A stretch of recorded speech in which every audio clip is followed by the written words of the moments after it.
కూడి వచ్చిన మీకు అందరికీ కూడా ప్రభు అయిన యేసుక్రీస్తు నామములో శుభాభివందనాలు తెలియపరుస్తున్నాను.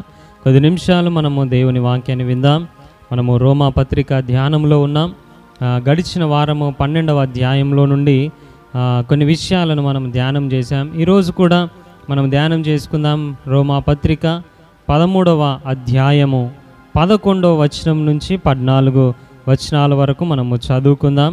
మరియు మీరు కాలము నెరిగి నిద్ర మేలుకొను వేళ అయినదని తెలుసుకొని అలాగు చేయుడి. మనము విశ్వాసులమైనప్పటికంటే ఇప్పుడు రక్షణ మనకు మరి సమీపంగా ఉన్నది.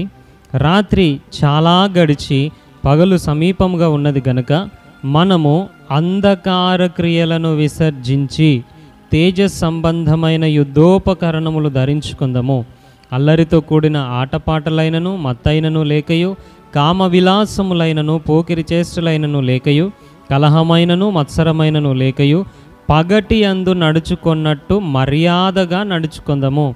మెట్టుకు ప్రభు అయిన యేసుక్రీస్తును ధరించుకొనిన వారై శరీరేచ్ఛలను నెరవేర్చుకొనుటకు శరీరము విషయమై ఆలోచన చేసి కొనకుడి అని దేవుని లేఖనాలలో వ్రాయబడినది.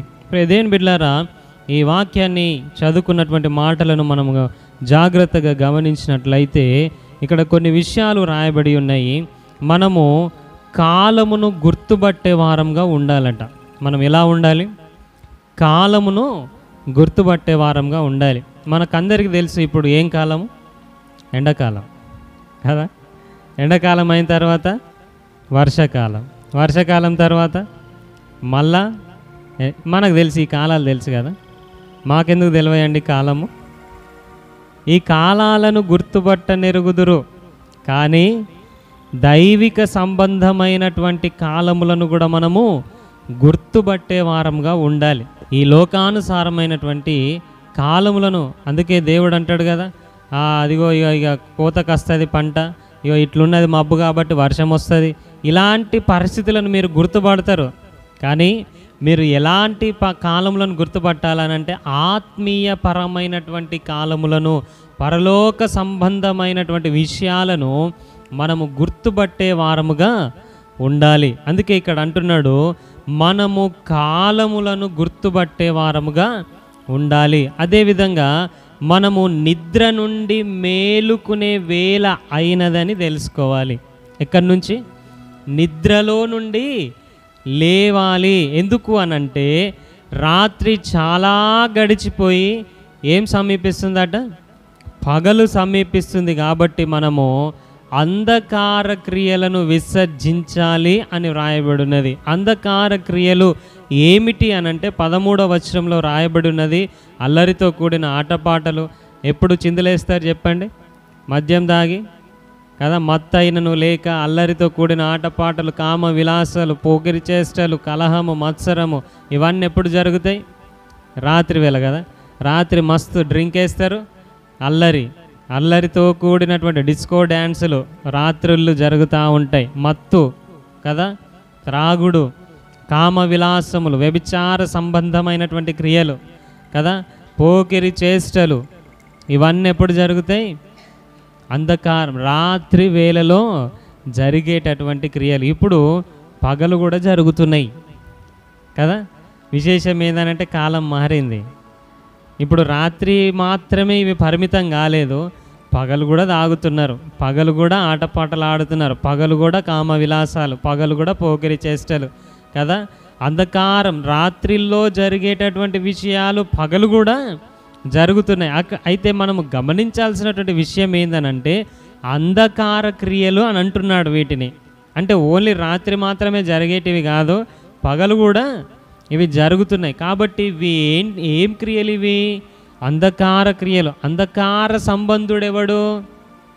అపవాది. వాడు అంధకారానికి సంబంధించినటువంటి వాడు, చీకటికి సంబంధించినటువంటి వాడు. అందుకే మీరు చూడండి, మనకు పగలు కొంచెం తక్కువ భయం అవుతుంది కానీ రాత్రి ఎక్కువ భయం అవుతుంది కదా. ఎందుకు అనంటే మనకు రాత్రి అంటే భయం. అంధకారమైనటువంటి క్రియలు, వాడు అపవాది రాత్రి కాగానే ఒకలాంటి భయాలను మనకు కలిగిస్తూ ఉంటాడు. చీకటి కాగానే మనకు ఒకలాంటి భయాలను కలిగిస్తూ ఉంటాడు.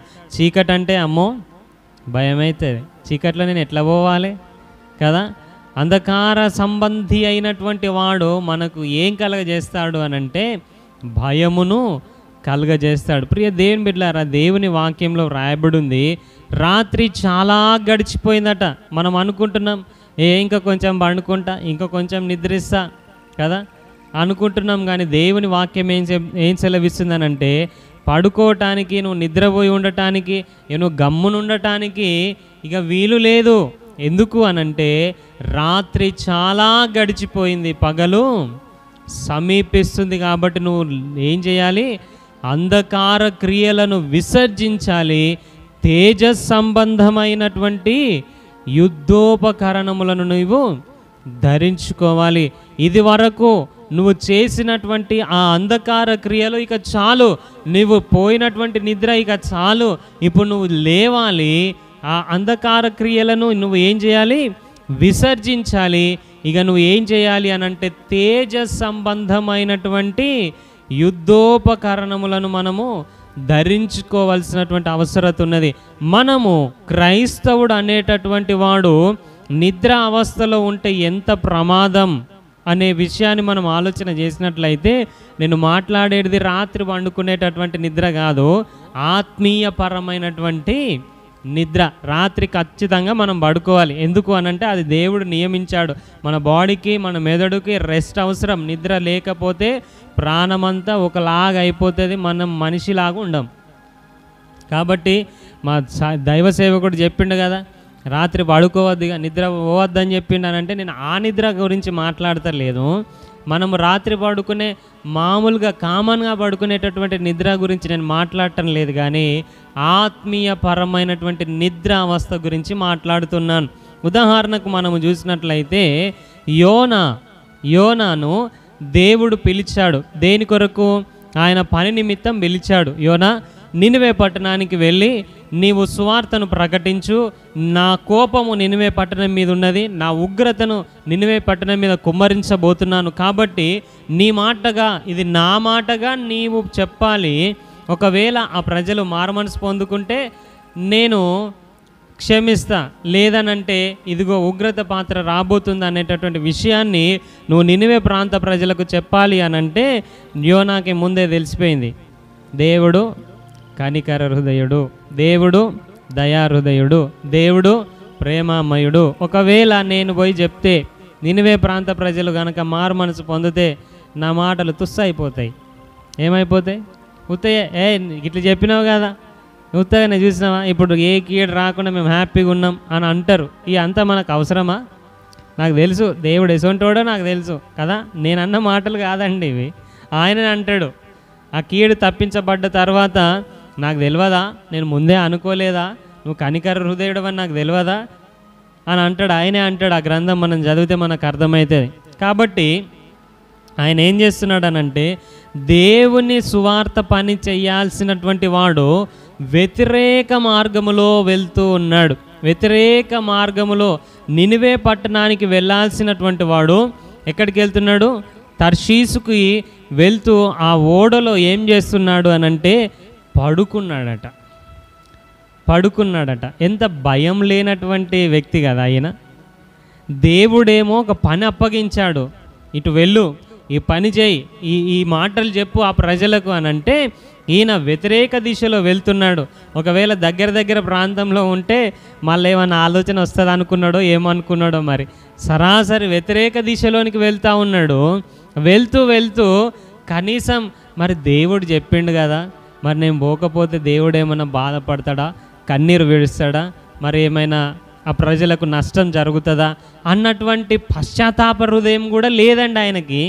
ఏం చేస్తున్నాడు అనంటే ఆరంసగా గురకబెట్టి నిద్రపోతున్నాడు. ఎంత నిద్ర వచ్చింది ఆయనకు అనంటే ఆ పడవ మీద అలలు కొడుతున్నాయి, ఆ చచ్చిపోయేటటువంటి పరిస్థితిలో, ఆ పడవ మునిగిపోయేటటువంటి పరిస్థితిలో ఉన్నది.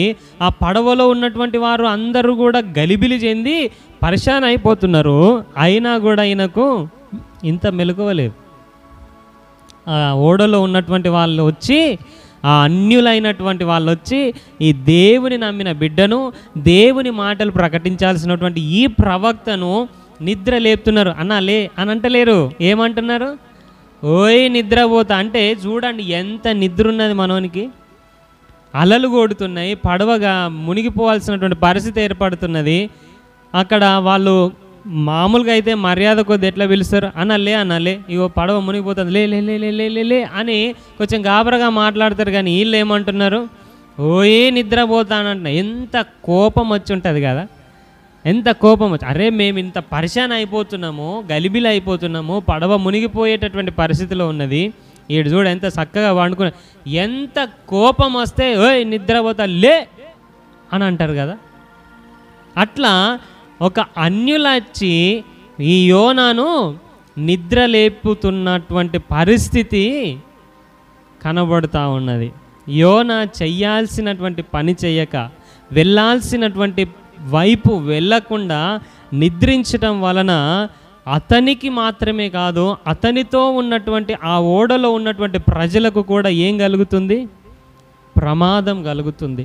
అదేవిధంగా ఏ ప్రజలకైతే సువార్త ప్రకటించాలో ఆ ప్రజలకి కూడా నష్టం అనేది కలుగుతూ ఉన్నది. ప్రియ దేవుని బిడ్డలారా, ఈరోజు ఒక క్రైస్తవుడిగా, దేవుని నమ్మిన బిడ్డగా, ఒక విశ్వాసిగా, ఒక సేవకుడిగా నీవు చెయ్యాల్సిన, దేవుడు నీకు చెప్పినటువంటి పని చెయ్యకుండా, నీవు చేయాల్సినటువంటి పనిని నువ్వు చేయకుండా, నువ్వు వెళ్ళాల్సినటువంటి మార్గంలో నువ్వు వెళ్ళకుండా నువ్వు నిద్రిస్తున్నటువంటి స్థితిలో ఉంటే అది నీకే ప్రమాదం మాత్రమే కాదు, నీతో ఉన్నటువంటి నీ ప్రజలకు కూడా అది ఏం కలుగుతుంది, ప్రమాదం. నీకు మాత్రమే ప్రమాదం కాదు, నీతో ఉన్నటువంటి ప్రజలకు కూడా అది ప్రమాదమే. అంతేకాదు, నీ ద్వారా ఎంతమందికైతే దేవుడు రక్షణను సిద్ధపరిచి ఏర్పాటు చేసి ఉన్నాడో ఆ ప్రజలకు కూడా నష్టమే. ప్రియ దేవుని బిడ్డలారా, ఇక్కడ యోనా తప్పించుకొని వెళ్తూ ఉన్నాడు. ఒకవేళ యోనా ఆ ఓడలో ఉండకపోతే ఆ ఓడలో ఉన్నటువంటి వారికి ఆ ప్రమాదం వాటిల్లేది కాదు. ఒకవేళ యోనా దేవుని మాట విని నినివే పట్టణానికి వెళ్తే అక్కడ ఆ ప్రజలు ఎప్పుడో మారు మనసు పొందేటటువంటి వారు కావచ్చు. కానీ ఇక్కడ చూడండి ఎన్ని ప్రమాదాలు ముంచుకొచ్చినాయి. దేవుడు చెప్పిన పని చెయ్యకపోతే, నీవు క్రైస్తవుడిగా, ఒక విశ్వాసిగా నీవు నీ బాధ్యతను సక్రమంగా నిర్వర్తించకపోతే, నిద్రావస్థలో నువ్వు ఉన్నట్లయితే ఎంత ప్రమాదం చూడండి. అన్ని ప్రమాదాలు కూడా ముంచుకొచ్చినాయి యోనా మీదికి, యోనాతో ఉన్నటువంటి ప్రజల మీదికి. ప్రియ దేవుని బిడ్డ, దేవుడు నిన్ను ప్రార్థన కొరకు నిలబెట్టాడా? దేవుడు నిన్ను వాక్య పరిచర్య కొరకు నిలబెట్టాడా? దేవుడు నిన్ను సువార్త పని కొరకు నిలబెట్టాడా? దేవుడు నిన్ను దేన్ని చేయమంటున్నాడు?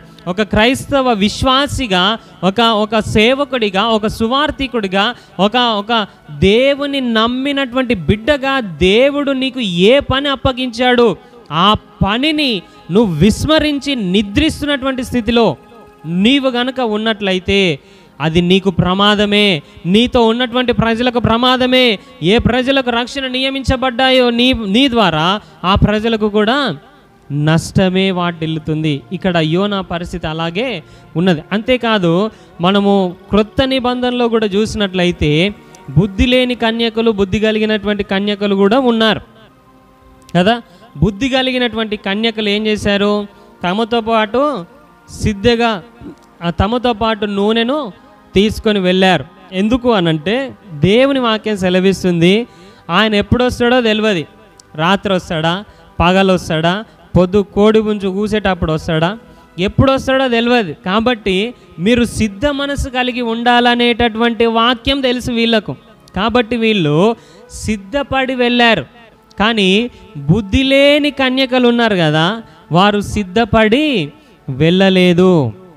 అక్కడ పెళ్లి కుమారుడు ఆలస్యం చేసేసరికి ఏం చేశారు, అందరు పడుకున్నారు. కానీ బుద్ధి కలిగినటువంటి కన్యకలకు ఏమున్నది, ఒక మేల్కొలుపు ఉన్నది. ఒకవేళ వస్తే వెంటనే మేల్కొని మనము ఆయనను ఎదుర్కోవాలి అనేటటువంటి ఆ గ్రహింపు ఉన్నది. కానీ బుద్ధి లేని కన్యకలకు ఆ జ్ఞానము లేదు, ఆ వివేచన లేదు, ఆ సిద్ధపాటు లేదు. కాబట్టి పెళ్లి కుమారుడు వచ్చాడు, వీళ్ళు బయటికి త్రోయబడ్డారు. ఎందుకు? వీరి దివిటీలు, వీరి యొక్క దీపాలు వెలుగుతూ లేవు, ఆరిపోయినటువంటి స్థితిలో ఉన్నాయి. కాబట్టి వీళ్ళు బయటికి త్రోయబడ్డారు. అక్కడికి పోతున్నారు, ఇక్కడికి పోతున్నారు నూనె కొరకు. ఎక్కడ దొరుకుతుంది చెప్పండి? ఎక్కడికి పోతే ఎక్కడ దొరుకుతుంది? ఆ టైంలో కదా హిజ్కియా కూడా నీ సమయంలో నువ్వు చచ్చిపోతావు అనంటే అప్పుడు ఏమంటున్నాడు? నాకొక అవకాశం ఇయ్యే. మనం కూడా కదా అన్నీ బాగున్నప్పుడు దేవుని సన్నిధానంలో సిద్ధపడి ఉండం. మన పరిస్థితి బాగాలేనప్పుడు, ఇక సావు బతుకులలో ఉన్నప్పుడు, రోగం వచ్చినప్పుడు నాకు ఒక అవకాశం వస్తే బాగుండు తండ్రి, ఒక అవకాశం ఇయ్యరాదు? నీకు ఇన్ని దినాల అవకాశం ఇచ్చిండు కదా, నువ్వు సిద్ధపడటానికి, నిన్ను నువ్వు సరి చేసుకోవటానికి, నిన్ను నువ్వు దేవునికి అప్పగించుకోవటానికి ఇన్ని దినాలు నీకు సమయం ఇచ్చాడు కదా. అప్పుడు ఎంజాయ్ చేసినావు, అప్పుడు నిద్రపోయినావు, అప్పుడు నీ ఇష్టానుసారంగా బ్రతికినావు, నీకు సిద్ధపాటు లేదు. ఎందుకు? ఎప్పుడో అత్తడిది అన్నట్టున్నది నీకు పరిస్థితి. దేవుని బిడ్డలారా, దేవుడు ఎప్పుడు వస్తాడో నీకు తెలియదు. ఈ రాత్రి వస్తాడా, ఇంకో గంటకు వస్తాడా? ఇప్పుడు రాడు తమ్ముడు. ఎందుకనంటే పరిస్థితులన్నీ నెరవేరాలి కదా. అవును, పరిస్థితులన్నీ నెరవేరాలి. ఆయన రాకడ ఆలస్యం అవుతుంది. అయితే నువ్వు పోకట మరి. సరే, ఆయన రాకట ఆలస్యం అవుతుంది అని అనుకుందాం. ప్రవచనాలు నెరవేరలేదు, పాప పురుషుడు బయలుపరచబడలేదు, ఇంకా సూచనలు జరగలేదు. సరే, ఆయన రాకడ ఆలస్యం ఉన్నది. మరి నీ పోకటకి ఏమైనా ఆలస్యం ఉన్నదా? నేను మస్తు ఆరోగ్యంగా ఉన్నా తమ్మి, ఇవాళ పోను, ఇంకో 10 సంవత్సరాల దాకా పోను అనేటటువంటి గ్యారంటీ నీకున్నదా? చాలా పుష్టిగా ఆరోగ్యకరంగా ఉండి జిమ్ములో చచ్చిపోయినటువంటి వారు ఉన్నారు. మొన్న చూసినట్లయితే న్యూస్ చదువుతూ ఎంత సంతోషంగా ఆమె న్యూస్ చదువుతూ అక్కడనే కుప్పకు వెళ్ళిపోయింది. ఇలాంటి సందర్భాలు ఎంతమంది జీవితాలలో లేవు? మానవుని జీవితం ఎలాంటిదనంటే ఇంతలో కనబడి అంతలో మాయమయ్యేటటువంటి ఆవిరి వంటిది. కాబట్టి దేవుడు ఈ దినం అనేటటువంటి సమయము నీకు ఇచ్చినప్పుడే నువ్వు ఏం చేయాలి? సిద్ధపడాలి. నువ్వు నిద్రలో ఉండకూడదు, నిద్రావస్థలో ఉండకూడదు, నీ ఎంజాయ్మెంట్లో నీవు ఉండకూడదు. నువ్వు లేవాలి నిద్రలో నుంచి. ఎస్, రాత్రి చాలా గడిచిపోయింది దేవుని బిడ్డలారా. ఇంకా నువ్వు పడుకోవటానికి వీలు లేదు. ఇంకా అంధకార సంబంధమైనటువంటి విషయాలలో, ఇంకా ఆ రాత్రికి సంబంధించినటువంటి విషయాలలో నీవు పడి అందులోనే దొర్లుతూ ఉండటానికి ఇక వీలు లేదు. పగలు సమీపిస్తుంది, లే అంటున్నాడు దేవుడు. ఎఫెసీలకు రాసినటువంటి పత్రిక 5వ అధ్యాయం 14వ వచనాన్ని మనం చూసినట్లయితే, అందుచేత నిద్రించుచున్న నీవు మేల్కొని మృతులలో నుండి లెమ్ము, క్రీస్తు నీ మీద ప్రకాశించునని ఆయన చెప్పుచున్నాడు అని వ్రాయబడినది. నువ్వు ఎక్కడి నుంచి లేవాలి? నువ్వు ఏ స్థితిలో ఉన్నావు అనే విషయాన్ని నువ్వు ఇక్కడ ఆలోచన చేసినట్లయితే, నిద్రించుచున్న నీవు మేల్కోవాలి అని అంటున్నాడు. నిద్రిస్తున్నటువంటి వారు ఎక్కడి నుంచి మేల్కోవాలి చెప్పండి? నిద్రలో నుండి మేల్కోవాలి కదా. కానీ ఇక్కడ ఏమంటున్నాడు? మృతులలో నుండి లేమంటున్నాడు. పేరుకే మనం నిద్రపోతున్నాం, కానీ మన పరిస్థితి ఎలా ఉన్నది? చచ్చిన స్థితిలో ఉన్నది. మనమేమో నిద్రిస్తున్నాం, మన పరిస్థితి ఏమో చచ్చిన స్థితిలో ఉన్నది. దేవుడు అంటున్నాడు, లే, నీ మీద క్రీస్తు ప్రకాశించబోతున్నాడు అని అంటున్నాడు. యెహోవా మహిమ నీ మీద ఉదయించబోతుంది అని అంటున్నాడు. నిద్రిస్తున్నటువంటి నువ్వు ఎక్కడి నుంచి లేవాలి అనంటే మృతులలో నుండి లేవాలి. ఎందుకు అనంటే చచ్చినవాడు ఏమి చేయలేడండి. చచ్చినవాడు ఏమైనా చేయగలుగుతాడా? చచ్చినవాడు వాసన చూడగలుగుతాడా? చచ్చినవాడు ఏదైనా పని చేయగలుగుతాడా? చచ్చినవాడు ఎవరికైనా ఉపయోగకరంగా ఉంటాడా? చచ్చినవాడు అందరిని ఏడిపిస్తాడు కదా. చచ్చిన వారిని నలుగురు మొయ్యాల్సినటువంటి పరిస్థితి. వానికి వాడుగా నడవలేడు, వానిగా వాడు పని చేసుకోలేడు. ఇంకా 4 రోజులు అయిందనంటే, ఇంకొక 2-3 రోజులు అయిందనంటే వాసన కొడతాడు కదా. అందరికీ ప్రమాదమే. నువ్వు చచ్చిన స్థితిలో ఉంటే అందరికీ ప్రమాదమే, అందరికీ నష్టమే. కాబట్టి ప్రియ దేవుని బిడ్డలారా, ఈరోజు నీవు ఆత్మీయకంగా చచ్చిన స్థితిలో ఉన్నావేమో. ప్రార్థన లేదు, వాక్యము లేదు, కృతజ్ఞత జీవితం లేదు. చచ్చిన స్థితిలో ఉన్నావేమో. నువ్వు ఈ చచ్చిన స్థితిలో ఉంటే నువ్వు ఎవరికి ఉపయోగకరంగా ఉండవు. దేవునికి దుఃఖాన్ని కలిగిస్తావు, నీతో ఉన్నటువంటి వారికి దుఃఖాన్ని కలిగిస్తావు. రేపటి దినమున దేవుని రాకడలు నువ్వు ఎత్తబడలేవు. కాబట్టి దేవుడు అంటున్నాడు, లేమంటున్నాడు. ఎక్కడి నుంచి లేవాలి? మృతులలో నుండి లేవాలి. నువ్వు నిద్రిస్తున్నావు, కానీ ఎక్కడున్నది నీ పరిస్థితి? చచ్చినటువంటి స్థితిలో ఉన్నది నీ పరిస్థితి. కాబట్టి నువ్వు లేవాలి. నువ్వు లేచి ఏం చేయాలి అనంటే తేజస్ సంబంధమైనటువంటి యుద్ధోపకరణములు నీవు ధరించుకోవాలి. ఎందుకు అనంటే పగలు సమీపిస్తున్నది. యేసుప్రభు అంటాడు, పగలున్నంత వరకు దేవుని పని మనము చెయ్యాల్సినటువంటి అవసరం ఉన్నది. తేజస్ సంబంధమైనటువంటి యుద్ధోపకరణములు ఎందుకు మనం ధరించుకోవాలి అనంటే మన శక్తికి మించినటువంటి ప్రయాణము మన కొరకు సిద్ధముగా ఉన్నది. ఈ మాట మనకు ఎక్కడ గుర్తుకొస్తుంది? ఏలియా జీవితంలో గుర్తుకొస్తుంది కదా. ఏలియా కూడా ఏం చేస్తున్నాడు? ఆ యెజెబెలు థ్రెట్ కాల్ ఇచ్చినప్పుడు ఇక నాతోని కాదు, నేను జయించలేను, నేను నిలబడలేను అని చెప్పేసి ఒకటే ఉరికిండు. ఉరికి ఒక దినమంతా ప్రయాణం చేసిండు. ఇక పరిగెత్తి అలిసిపోయి ఒక బదిరీ వృక్షం క్రింద కూర్చుండి దేవునికి ప్రార్థన చేస్తున్నాడు. ఇక నా ఎన్నుకున్న వాళ్ళకంటే నేను గొప్ప ఉన్నా ప్రభువా, తీసుకో, ఇక చాలు, నా బతుకు చాలు అని ప్రార్థన చేసి ఏం చేస్తున్నాడట? పండుకుంటున్నాడు. మీరు చూడండి, రాజుల మొదటి గ్రంథము 19వ అధ్యాయము 5వ వచనం చూసినట్లయితే అతడంటే ఎవరు? ఏలియా బదిరీ వృక్షము క్రింద పరుండి నిద్రించుచుండగా అని అంటాడు. ఆయన ఏం చేశాడట? బదిరీ వృక్షం క్రింద పరుండి నిద్రిస్తున్నాడట. నిద్రిస్తున్నప్పుడు ఒక దేవదూత వచ్చాడు, అతనిని ముట్టి లేచి ఏం చేయమంటున్నాడు? భోజనం చేయి అని అంటున్నాడు. అయితే ఏలియా లేచాడు, ఆకలితో ఉన్నట్టున్నాడు, భోజనం చేశాడు. భోజనం చేసి మళ్ళీ ఏం చేస్తున్నాడు అనంటే మళ్ళీ పడుకుంటున్నాడు. భోజనం చేసిన తర్వాత దేవదూతని అడగాలి కదా, అయ్యా నేను ఇప్పుడు ఏం చేయాలి మరి అని అడగాలి. కానీ ఈయన మంచిగా ఆరాంగా కడుపు నిండా తిన్నాడు, మళ్ళీ ఏం చేస్తున్నాడు? పడుకున్నాడు. మీరు చూడండి 19వ అధ్యాయము 6వ వచనములో అతడు చూచినంతలో అతని తల దగ్గర నిప్పుల మీద కాల్చబడిన అప్పమును నీళ్ళ బుడ్డియు కనబడిన గనక అతడు భోజనము చేసి ఏం చేస్తున్నాడు? తిరిగి పరుండెను అని లేఖనాలలో రాయబడి ఉంది. తిరిగి ఏం చేస్తున్నాడు? పడుకుంటున్నాడు. తిన్నాడు, మళ్ళీ ఏం చేస్తున్నాడు? పడుకుంటున్నాడు. తిన్న తర్వాత ఏం చేయాలి? దేవుని పని చేయాలి. దేవుని కొరకు ఏం చేస్తావు? ఏం చేయాలి ప్రభువా ఇప్పుడు నేను అని అడగాలి. అడిగి దేవుడు చెప్పినటువంటి పని చేయాలి. చేయకుండా ఏం చేస్తున్నాడు? మళ్ళా తిని పడుకుంటున్నప్పుడు మళ్ళా యెహోవా దూత అతనిని ముట్టి అతనికి చెప్తున్నటువంటి విషయం ఏంటంటే, నాయనా లే, నువ్వు పడుకోవటానికి వీల్లేదు. ఎందుకు? నీ శక్తికి మించినటువంటి ప్రయాణము నీకు సిద్ధమై ఉన్నదని చెప్పినప్పుడు ఆయన ఏలియా 40 రాత్రింపగలు ప్రయాణం చేసినటువంటి పరిస్థితిని మనము చూస్తూ ఉన్నాం. ప్రియ దేవుని బిడ్డలారా, ఈ ఉదయకాల సమయంలో కూడా పరిశుద్ధాత్మ దేవుడు మనతో కూడా అదే మాట్లాడుతున్నాడు. మనము పడుకొని ఉండటానికి వీలు లేదు, నిద్రావస్థలో ఉండటానికి వీలు లేదు, రాత్రికి సంబంధించినటువంటి ఆ అంధకార క్రియలు మనము చేయటానికి వీలు లేదు. మనము లేవాలి. ఎందుకు అనంటే శక్తికి మించినటువంటి ప్రయాణము మన కొరకై సిద్ధము చేయబడి ఉన్నది. తెస్సలోనికై రాసినటువంటి మొదటి పత్రిక 5వ అధ్యాయము 5 నుంచి 8 వచనాలు మనం చూసినట్లయితే, మీరందరూ వెలుగు సంబంధులను పగటి సంబంధులునై ఉన్నారు. మనము రాత్రి వారము కాము, చీకటి వారము కావున ఇతరుల వలె నిద్రపోక మెలకువగా ఉండి మత్తులము కాక యుందుము. నిద్రపోవారు రాత్రివేళ నిద్రపోవుదురు, మత్తుగా ఉండువారు రాత్రివేళ మత్తుగా ఉందురు.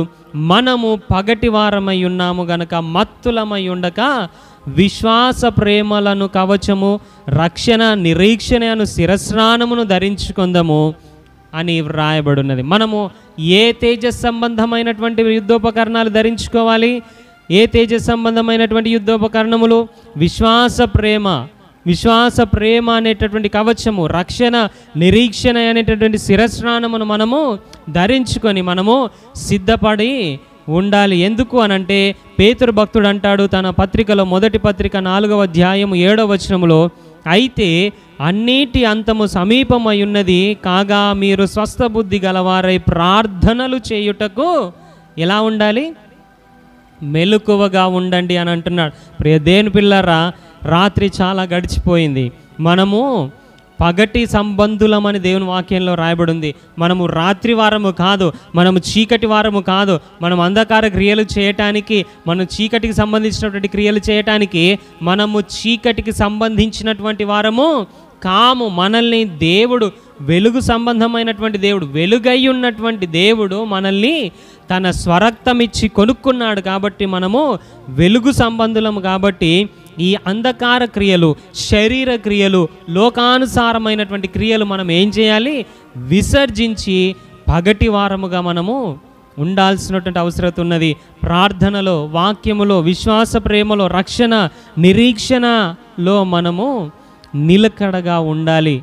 కాబట్టి ప్రియ దేవుని బిడ్డలారా, ఈ ఉదయకాల సమయం దేవుడు మనతో మాట్లాడుతుండగా ఆ అంధకార క్రియలను మనం విడిచిపెడదాం. ఆ నిద్ర అవస్థలో నుంచి మనం లేద్దాం. ఆ రాత్రి చాలా గడిచిపోయి పగలు సమీపిస్తున్నది. కాబట్టి ఆ క్రియలను మనము ఏం చేయమంటున్నాడు దేవుడు అనంటే, సంపూర్తిగా విసర్జించమని అంటున్నాడు. వాటిని విసర్జించి పగటి సంబంధమైనటువంటి, తేజస్ సంబంధమైనటువంటి యుద్ధోపకరణములు ధరించుకున్నటువంటి వారమై ప్రార్థనలో నిలకడగా ఉందాం. వాక్యంలో నిలకడగా ఉందాం. ప్రార్థన చేయటానికి మెలకువ కలిగి ఉండమని దేవుడు పదే పదే మనతో మాట్లాడుతున్నాడు. కాబట్టి ప్రార్థనలో మెలకువగా ఉందాం. రక్షణలో, నిరీక్షణలో నిలకడగా ఉందాం. దేవుని రాకడ కొరకే మనము సిద్ధపడదాం. అట్టి కృప దేవుడు మనకు అనుగ్రహించి నడిపించును గాక. ప్రార్థన చేసుకుందాం.